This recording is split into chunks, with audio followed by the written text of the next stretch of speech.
Yeah. Hold him? Hold him, please. So what do I Grab do? him by the head, grab him firmly behind the head, Okay. and firmly at the base of the tail. Don't get your face close to his mouth. This came in sort of cute, although not the friendliest personality. Don't get your face. It's hard for me to imagine this little guy as the main figure in any culture's Bible. But Richard assures me that his brothers and sisters can be a lot larger and more dangerous. In the Amazon and in almost all tropical areas where crocodiles are found, they're a powerful animal symbol. You know, like danger, they mean aggressiveness, they mean strength, and people are afraid of them. Why would they be afraid of them, though? Were they killing and eating people? They've seen them grab other animals, and they're afraid it's going to get bigger and eat them up. And this is a small one. This is a baby. Baby. He was only about like 2.5 years old. So one that was 9 feet, and some of them you said get 18 feet. Well, the black caiman gets up to 18 foot. They have a very powerful force on them. And, of course, some of the animals that you're looking for are these power symbols, power plants, power symbols, power animals. Okay, so I would imagine that an 18-foot black caiman would be a scary sight.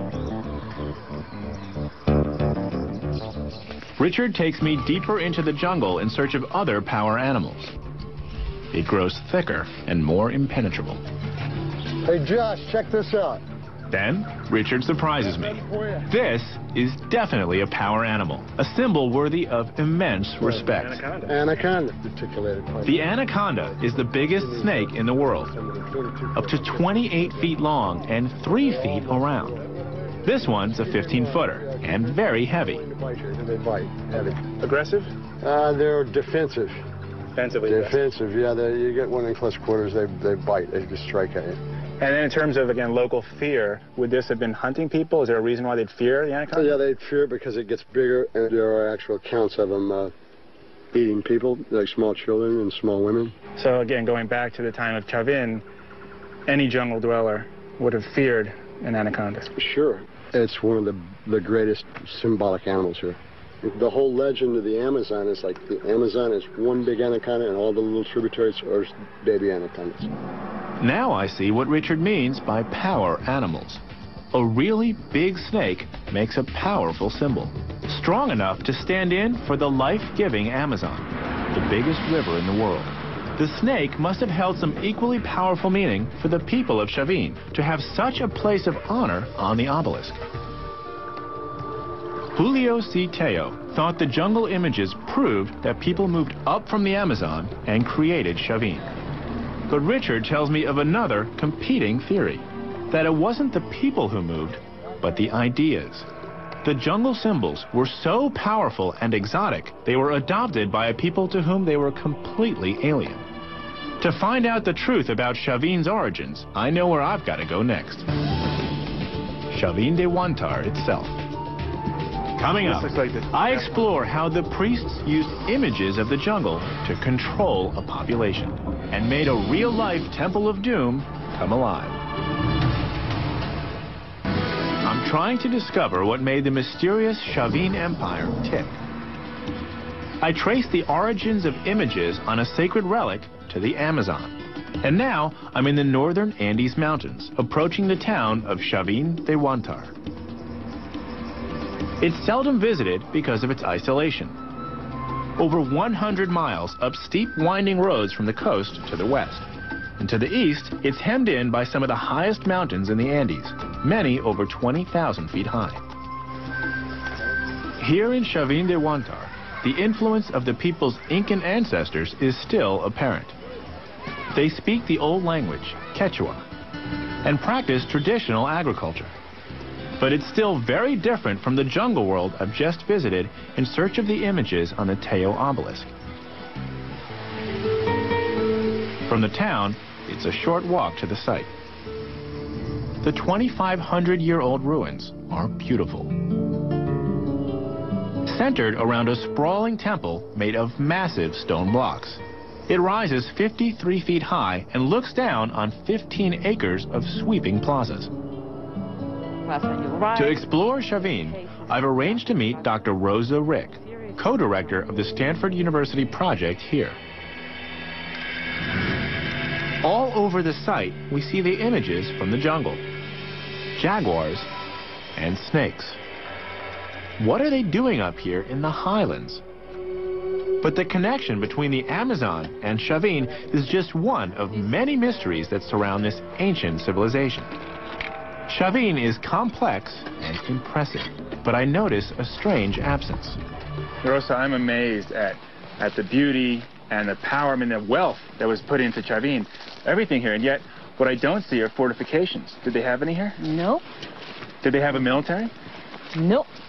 So how is it that they're able to protect all these assets if they didn't have a military? That's a very good question.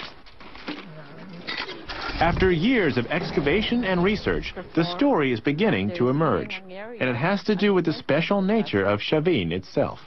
Chavin was a major ceremonial center. This is where population from all around the Andean area will converge. And how far would people travel to come here? Hundreds of kilometers to get here.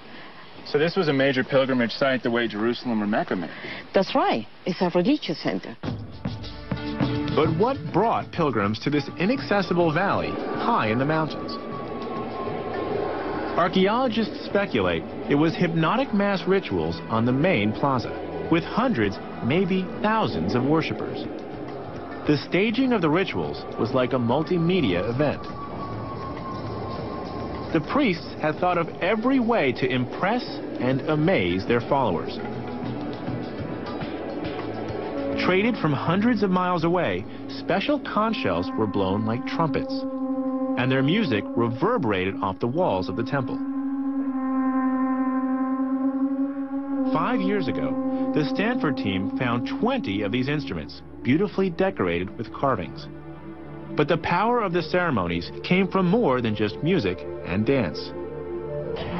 Rosa takes me to the circular plaza at the top of the complex to explain a brilliant special effect created by the priests. According to Rosa, they harnessed a nearby river and diverted its water into canals throughout Chavin. This canal comes from up underneath the steps. It keeps flowing, and it opens up to a series of canals that will go all to the ceremonial center. It's like a big speaker, loud sounds coming through the... Wow, so sounds everywhere. Roaring.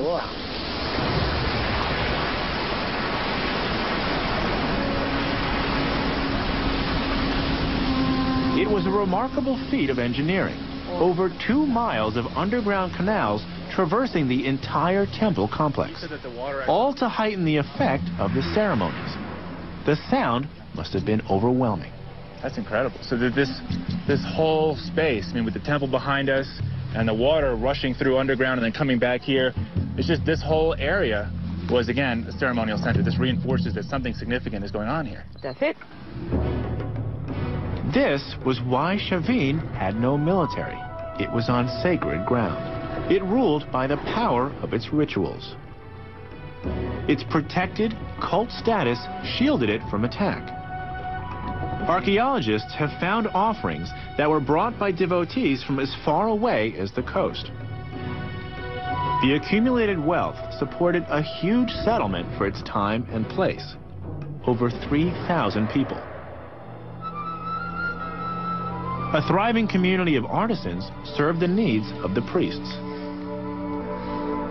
Chavin pottery, goldwork, and textiles have been found hundreds of miles away to the south and to the north. The Chavin style of intricate design and strong animal imagery dominated the entire region. It was a cultural empire in Peru for 800 years, ruling through the persuasive force of its ideas.